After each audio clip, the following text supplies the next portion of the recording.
నమస్తే. ఇన్నాళ్ళు నన్ను సపోర్ట్ చేస్తూ, ఎంకరేజ్ చేస్తూ మీ ప్రేమని నాకు అందిస్తున్న ప్రతి ఒక్కరికి కృతజ్ఞతలు. అలాగే ఈ వీడియో కూడా ఖచ్చితంగా మీకు ఉపయోగపడుతుంది. లైక్, షేర్ అండ్ సబ్స్క్రైబ్ చేసి మీ సపోర్ట్‌ని నాకు అందించండి. అలాగే ఈ వీడియో పట్ల మీకున్న అభిప్రాయాన్ని కామెంట్ సెక్షన్‌లో కామెంట్ చేసి తెలియజేయండి. ఇప్పుడు వీడియోని చూద్దాం. నమస్తే. Welcome to our channel. నేను పద్మిని. ప్రస్తుతంతో పాటు వేదిక్ ఆస్ట్రాలజర్ అవినాష్ దాస్ ఉన్నారు. మాట్లాడదాం. అవినాష్ గారు నమస్తే అండి. నమస్తే అండి. బాగున్నారా?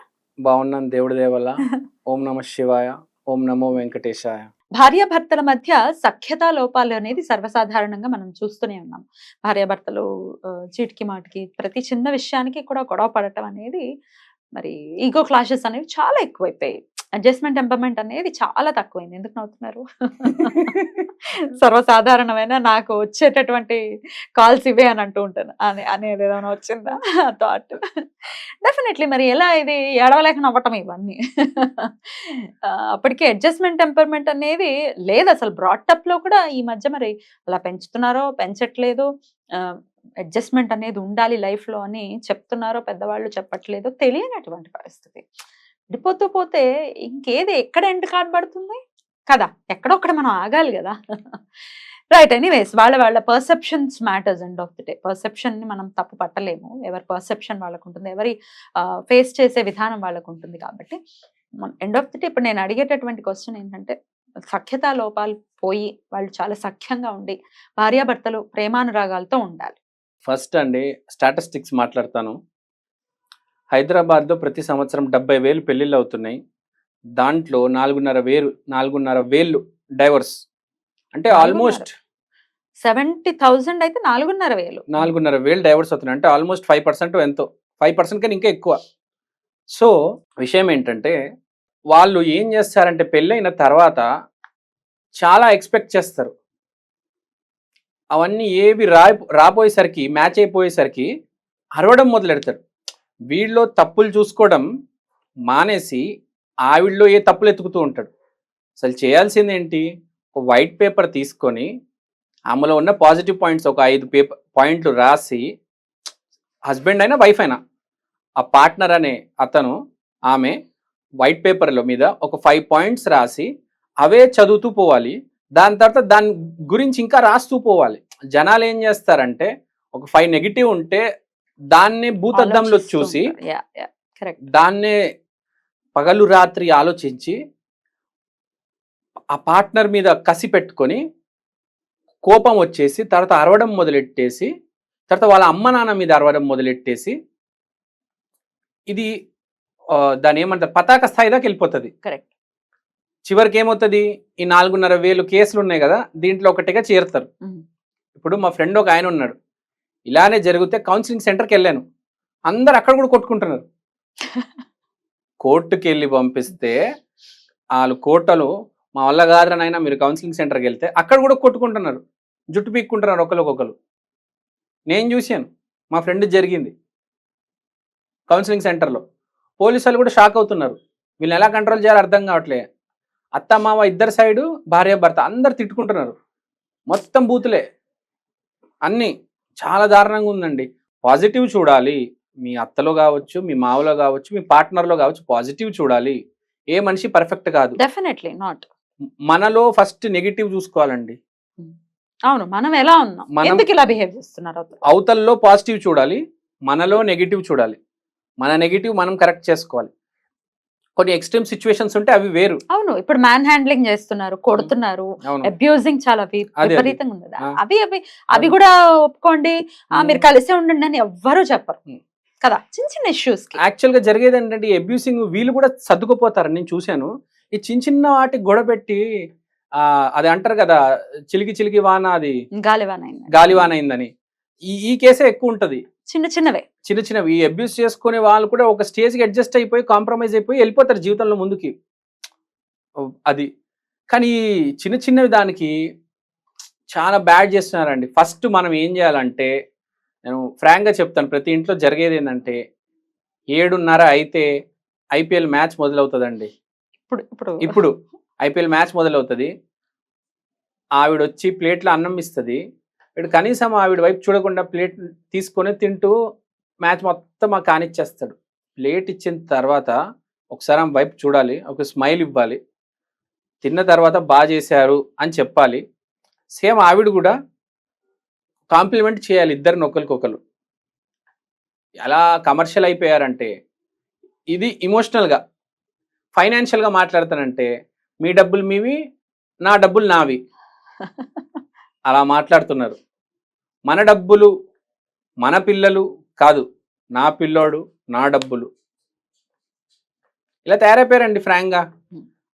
ఇప్పుడు ఫ్రాంక్గా ఇలా జరిగిన తర్వాత విడిపోతారు, లేకపోతే అక్రమ సంబంధాలు పెట్టుకుంటారు. అక్రమ సంబంధాలు అంటే ఏంటో కాదండి, 99% అక్రమ సంబంధాలు పెట్టుకున్న వాళ్ళు మాట్లాడుకుంటారండి, ఇంకేం చేసుకోరు. ఫ్రాంక్గా మనిషికి ఇంకో మనిషి కావాలి షేర్ చేసుకోవడానికి. వాళ్ళల్లో ప్రతి మనిషికి ఒక ఫ్రెండ్, ఒక పార్ట్నర్ కావాలి. ఫ్రెండ్ అయితే సేమ్ జెండర్, పార్ట్నర్ అయితే ఆపోజిట్ జెండర్, షేర్ చేసుకోవడానికి. ఇప్పుడు మీకు ఫ్రెండ్ లేరు, మీ ఆయనే సర్వస్వం, మీ ఆయన నీతో మాట్లాడకపోతే ఏమవుతుంది? ఆల్టర్నేటివ్ చూస్తాడు మనిషి, ఏ మనిషి అయినా.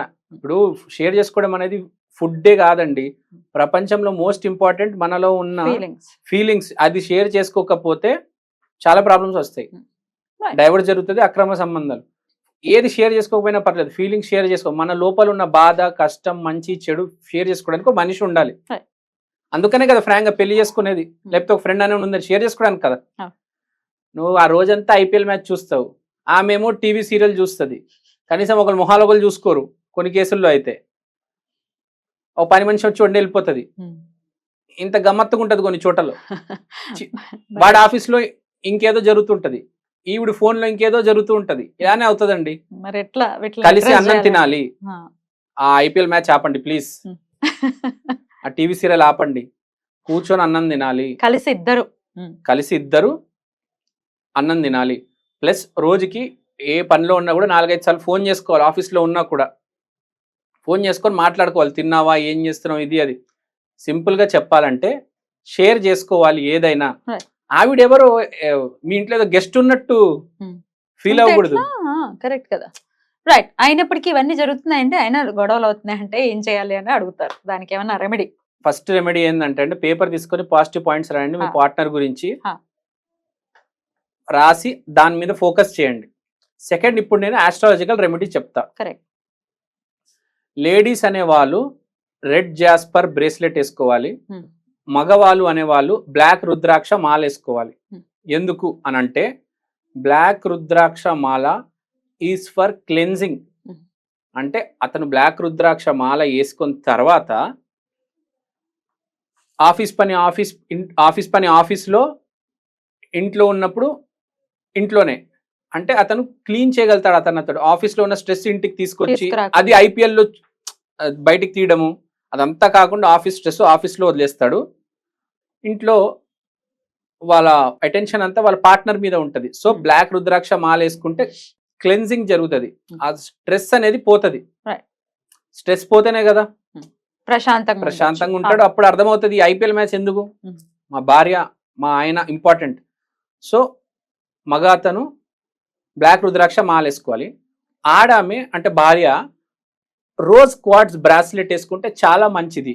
ఎందుకంటే ladies red Jasper, rose quartz అంటున్నారు, అదే రెడ్ జాస్పర్ అయినా రెండు వేరు వేరు కానీ పన్ను చేసేది అదే. So rose quartz, first rose quartz rose crystal తో తయారైన బ్రేస్లెట్ గాని మాల గాని వేసుకుంటే లవ్ అనేది అన్బీటబుల్ లవ్ అన్నమాట, అన్స్టాపబుల్. ఎట్లా ఉంటదంటే ఎదుటి మనిషి తప్పు చేసినా కూడా, అంటే నెగిటివ్ కాస్త పాజిటివ్ లో వెళ్తుంది, నెగిటివ్ ప్రేమించే గుణం పెరుగుతుంది. ఎస్, నెగిటివ్ కాస్త పక్కన పెట్టేసి ఆ పాజిటివ్ వైపు ఆలోచిస్తారు ఆడవాళ్ళు. అఫోర్డబుల్ ఏనండి రోజ్ క్వార్ట్జ్ అనేవి? ఇవన్నీ 1500 బడ్జెట్ అండి, 1500 కన్నా ఎక్కువ ఉండవు. ఆ బ్లాక్ రుద్రాక్ష మాల కావచ్చు, ఈ రోజ్ క్వార్ట్జ్ బ్రేస్లెట్ కావచ్చు. వాటిలో ఏమైనా ఎనర్జైజ్ చేయాల్సి ఉంటుందా? ఎనర్జైజ్ అవసరం లేదండి, మీరు చేసుకుంటారంటే చేసుకోవచ్చు. ఎలా చేయొచ్చు? బ్లాక్ రుద్రాక్ష మాల శివ ఆరాధ్య దైవం ఓం నమ శివాయ మాల జపించి శివుడి దగ్గర కొంచెం పెట్టి ఎనర్జైజ్ చేసుకుంటే మంచిది. రోజ్ క్వార్ట్జ్ అనేది హనుమంతుడి దగ్గర, దుర్గా దగ్గర పెట్టి ఎనర్జైజ్ చేసుకుంటే చాలా మంచిది. వేసుకుంటే ఫస్ట్ పాజిటివిటీ వస్తుంది మనలో. ఏ రోజు వేసుకోమంటారు వీటిని? ఈ రోజ్ క్వార్ట్జ్ అయితే ట్యూస్డే రోజు వేసుకోండి. బ్లాక్ రుద్రాక్ష వేసుకోవాలంటే మీరు అది కూడా ట్యూస్డే రోజు వేసుకుంటేనే better. Right. Black rudraksha also Tuesday, Hmm. Rose quartz also Tuesday. రోడ్ స్క్వాట్స్ ఓకే గానీ రుద్రాక్ష అని అంటే ఖచ్చితంగా నియమాలు చెప్తూ ఉంటారు. రుద్రాక్ష Non-veg. అనట్లేదు, నల్ల రుద్రాక్షలు. అది వేరా? నల్ల రుద్రాక్ష వేరు, రుద్రాక్ష అవునా? రుద్రాక్ష వేరు. దిస్ నల్ల రుద్రాక్ష రుద్రాక్ష బ్లాక్ ఉంటుందేమో అనుకుంటున్నా. కాదు కాదు కాదు, కాదా? ఇది నార్మల్ రుద్రాక్ష. ఉమ్, నేను అంటుంది నల్ల నేపాల్ రుద్రాక్ష అమ్ముతారు, Hmm. ప్యూర్ బ్లాక్ ఉంటాయి అవి. ఓకే. ఈ రుద్రాక్ష పని వాటికి ఏం వేరు. నియమాలు ఉండవా? వాటికి కూడా నియమాలు ఉంటాయి. ఎట్లాంటి నియమాలు? సేమ్ రుద్రాక్ష ఉన్నకే నియమాలే ఉంటాయి. నాన్ వెజ్ తినటము, అవన్నీ పక్కన alcohol. పెట్టాలి. ఆల్కహాల్ రుద్రాక్ష అదే Hmm. మ్యాచ్ అవ్వదు. Hmm. సో అవి కన్జ్యూమ్ చేసేటప్పుడు పక్కన పెట్టేయండి. Hmm. ఇంట్లో ఉన్నప్పుడు మాత్రం వేసుకోండి. Hmm. సో నల్ల రుద్రాక్ష వేసుకుంటే స్పిరిచువల్ క్లెన్జింగ్ జరుగుతుంది, Right. పార్ట్నర్ తో బాగా సఖ్యత ఉంటది. రైట్. అయితే ఆడవాళ్ళు మరి క్వాడ్స్ వేసుకున్నప్పుడు పీరియడ్స్ లో ఉన్నప్పుడు వేసుకోవచ్చా, తీసేయాలా? క్వార్ట్స్ వేసుకోవచ్చు, అది క్రిస్టల్ అండి, దానికి ఏం దానికి ఏం సంబంధం లేదు. బ్యూటిఫుల్ అండి, చాలా బ్యూటిఫుల్ గా ఎక్స్ప్లెయిన్ చేశారు. డెఫినెట్ గా వీటి హెల్ప్ ని తీసుకుంటూ అలాగే మన యాటిట్యూడ్ లో కూడా డెఫినెట్ గా మార్పును తెచ్చుకున్నప్పుడు ఈ రెమెడీస్ పనిచేస్తాయి. ఊరికే యాటిట్యూడ్ లో మార్పులు లేవండి, క్వాడ్ చేసేసుకుంటా నేను రెబల్ గా బిహేవ్ చేస్తా అంటే కుదరదు, అంతేనా? మీరు ఆటోమేటిక్ క్వార్ట్స్ చేసుకుంటే నార్మల్ నార్మల్ అయిపోతారా? దానికి ఆ పవర్ ఉందా? బట్ బిహేవియర్ లో Guarantee. కూడా డెఫినెట్ గా చేంజ్ రావాలి, చేంజ్ ఉంటదండి. For better For better. Results. ఇప్పుడు మీరు జెమ్ స్టోన్ వేసుకున్న, క్రిస్టల్స్ వేసుకున్న మార్పు అనేది వస్తుంది, ట్రిగర్ అవుతుంది, Hmm. గ్యారంటీ ట్రిగర్ అవుతుంది మనిషికి. మనిషి మాత్రం మీరు చెప్పినట్టు రెబెల్ గా అలా వెళ్ళిపోతూనే ఉంటాడు, పిచ్చి పిచ్చిగా ప్రవర్తిస్తూ ఉంటాడు. కానీ ఎప్పుడైతే క్రిస్టల్స్ వేసుకుంటారో, జెమ్ స్టోన్స్ వేసుకుంటారో, మార్పు అనేది జరుగుతుంది. Right. ఒక ట్రిగర్ అయితే అవుతుందండి, పాయింట్. Right. అదైతే గ్యారంటీ చెప్తున్నా. చాలా చక్కగా వివరించారు. థ్యాంక్ యూ సో మచ్ అండి. నమస్తే. నమస్తే.